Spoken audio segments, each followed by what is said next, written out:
Assalamualaikum warahmatullahi wabarakatuh. Teman-teman, pada video kali ini kita sudah memasuki pembahasan kitab Fawaidul Fawaid bab 1 bagian 2. Tema kali ini adalah ketaatan kepada Allah akan menenteramkan jiwa dan raga. Oh iya, jika teman-teman belum mendengarkan ulasan mengenai bab 1 bagian 1, silahkan dengarkan video saya sebelumnya ya. Karena saat ini kita akan langsung memasuki bagian 2. Tadi sudah saya sebutkan ya bahwa temanya adalah ketaatan kepada Allah akan menenteramkan jiwa dan raga. Nah, di dalam kitab ini, tema ini mengandung 3 poin. Yang pertama, pentingnya menautkan hati hanya kepada Allah. Yang kedua, aturan di balik perintah dan musibah. Dan yang ketiga, kasih sayang secara batin. Nah, ini penasaran kan bagaimana sih ulasannya? Nah, langsung saja kita ulaskan. Yang pertama, pentingnya menautkan hati hanya kepada Allah. Nah, sudah jelaskan bahwa memang menautkan hati kepada Allah itu sangatlah penting karena di sana jika hati kita sudah tertaut, maka kita akan mendapatkan kasih sayang, mendapatkan ketenangan, mendapatkan ketentraman.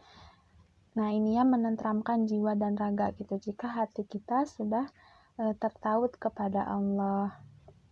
Di sini dituliskan bahwa siapa saja yang kecintaan, keinginan, kehendak, dan taatnya ditunjukkan kepada selain Allah, niscaya semua itu akan sia-sia dan lenyap begitu saja.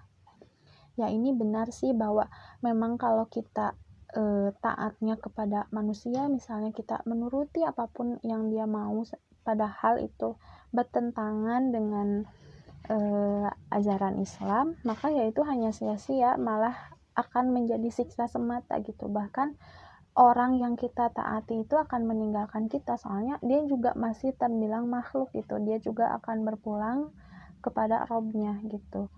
Karena itu kita harus taat dan mengikuti perintah itu ya hanya kepada Allah gitu ya. Boleh ke manusia asalkan tidak melanggar norma-norma, melanggar kebaikan, melanggar ajaran agama Islam gitu. Nah, ini ya sebaliknya, jadi siapa saja yang cinta, harapan, dan kecemasannya hanya ditujukan kepada Allah, niscaya ia akan mendapatkan keuntungan abadi, katanya gitu, berupa kenikmatan, kebahagiaan, dan keberkahan darinya.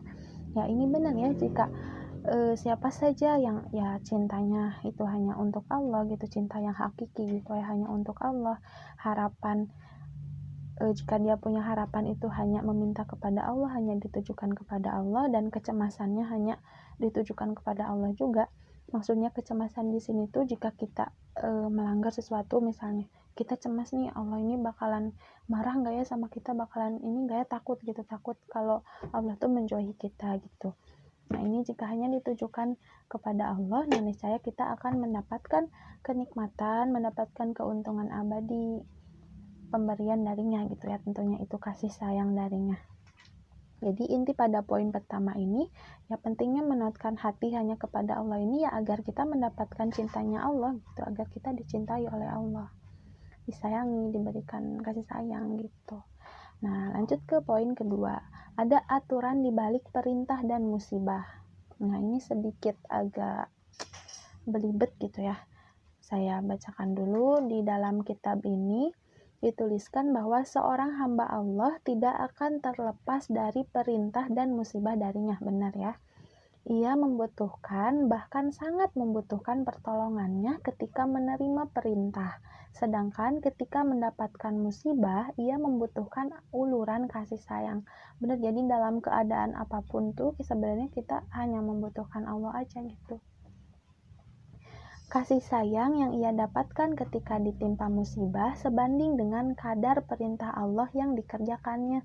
Jadi misalkan nih, kita kan sholat nih ya, misalkan sholat ini kan perintah dari Allah, misalkan dari 1% sampai 100% kita tuh hanya mengerjakan sebanyak 20% nih perintah Allahnya tuh.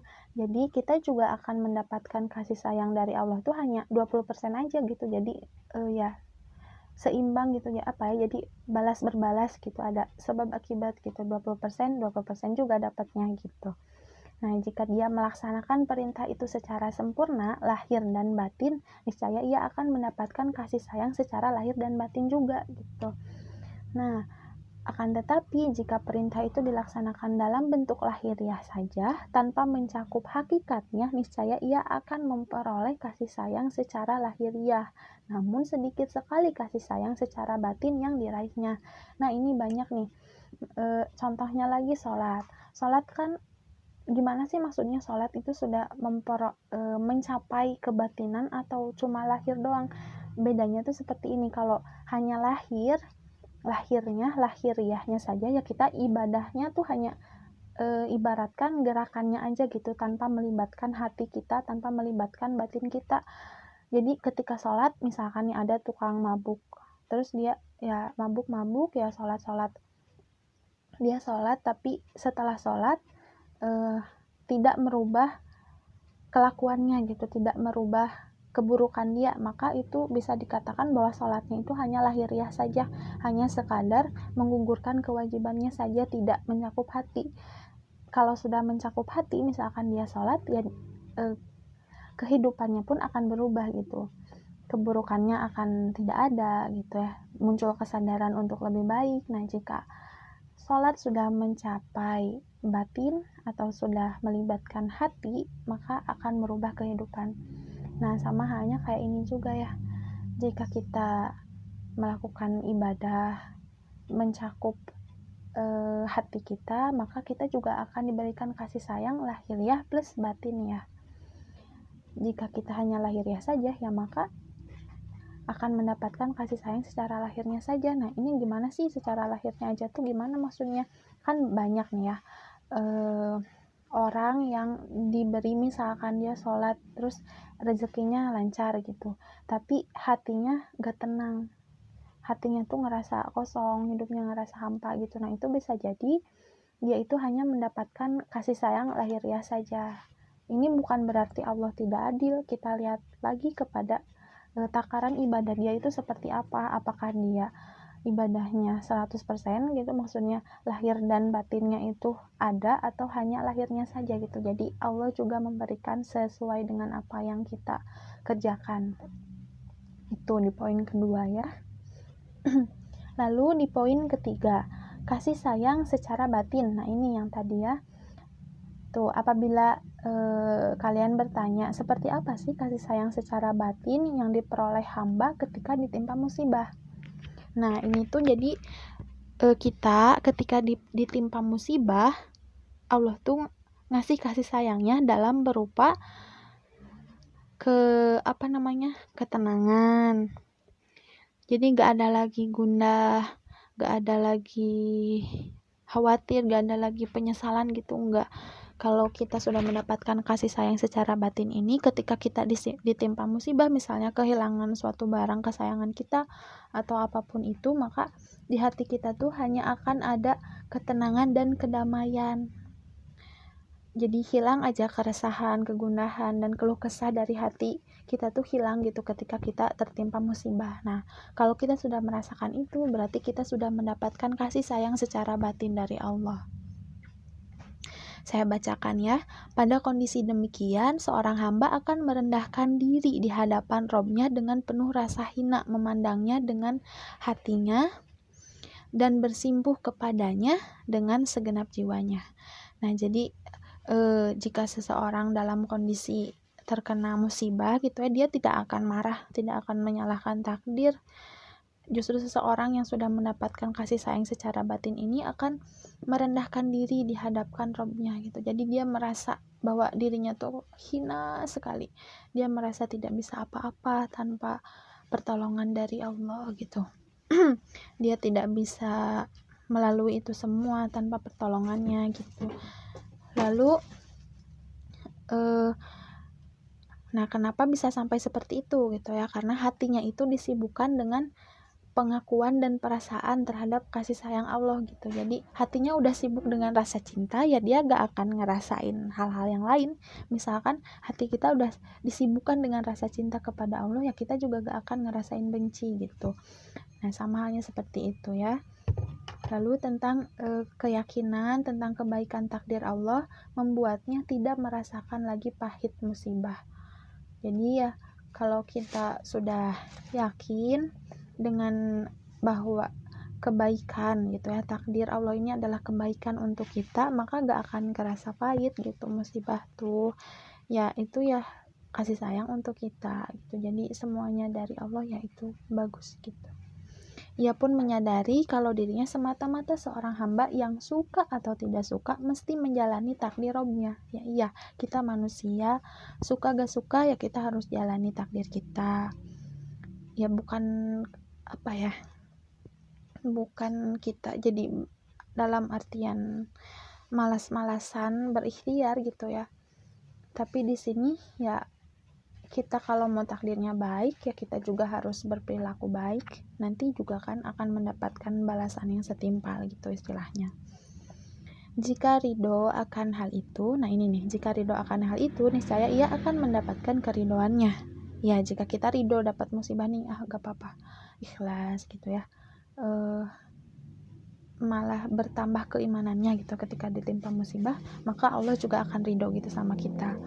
Namun jika ia tidak ridho, maka kemurkaannya lah yang akan diperolehnya. Jadi kalau kita tidak ridho, ya Allah juga gak ridho gitu, Allah juga murka gitu. Kan musibah itu ujiannya buat kita. Sebisa mungkin, jadi ya tapi ini harus murni dari hati ya, muncul dengan sendirinya gitu rasa ridho ini teh. Kalau kita sudah bisa seperti itu, jadi kita sudah mendapatkan kasih sayang secara batin. Nah, kasih sayang secara batin ini merupakan buah dari muamalah batiniyah.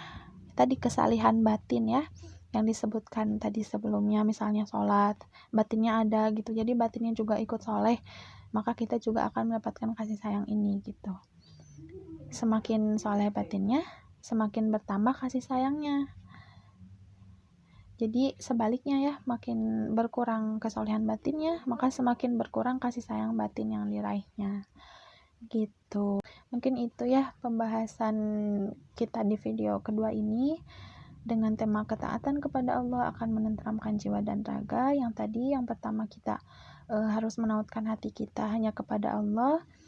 Yang kedua itu ada aturan di balik perintah dan musibah. Ini bagaimana timbal balik antara perbuatan kita dan apa yang kita dapatkan, itu tergantung ya. Jadi sama gitu, 50-50, 50-50. Bahkan Allah bisa berikan lebih gitu. Lalu yang ketiga, kasih sayang secara batin yang tadi berupa ketenangan, kedamaian, perasaan cukup, bahagia gitu. Ya itu ya. Semoga dapat dimengerti dan semoga kita dapat menanamkan poin-poin yang tadi di dalam hati kita, di dalam hidup kita, dan semoga kedepannya kita bisa berubah terus menjadi lebih baik lagi. Ya, sekian dari video kali ini, semoga bermanfaat. Wassalamualaikum warahmatullahi wabarakatuh.